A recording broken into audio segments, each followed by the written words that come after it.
are you feeling? Sleepy, really excited. I'm so happy that more and more people are going to be able to see and appreciate Ray's genius. So I'm really excited. And talk to us about the theme Ray's theme this year. Yeah, it's Ray Kawakubo, Comme des Garçons, Art of the In-Between. And Ray's only the second living designer that the Met's honoured. The first was Saint Laurent in 1983.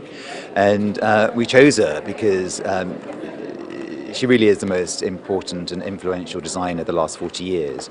So a lot of the aspects that we now take for granted in fashion, like notions of asymmetry, the idea of the unfinished, raw seams, unfinished edges, were pioneered by Ray in the last 40 years. So in a way, she's changed the course of fashion history. So I felt it was cause to celebrate her. Ray's known for a very stark, monochromatic colour palette. So she reintroduced black as a fashionable colour in the early 80s, which was radical at the time because there was Mugler, there was Montana, there was Jean Paul Gaultier, very bright colours, big shoulders, and she created clothes that were black, monochromatic, outsized, asymmetric, unfinished.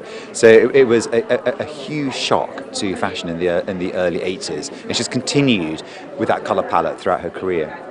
And I heard you say you saw this all on Saturday, correct? I did, yeah. What was that moment like? It was amazing because up to that point, you're so focused on just getting reaching your deadline, getting the exhibition up, that you don't really, you can't really reflect on it. And on Saturday morning, it was sort of, nobody was around and everything was in place. The walls had been finished, and you really felt the power of Ray's clothes. There's almost an affecting presence to her clothes and the space.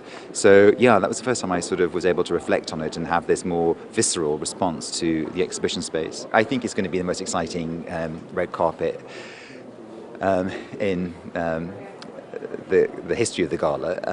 I think because the theme is the avant garde, so I think we'll be seeing less sort of obviously overtly sexy dresses, or what are seen as sexy dresses, and I think people will just be more experimental. And I've always felt fashion should be provocative and confrontational, so I hope we see more of that on the red carpet.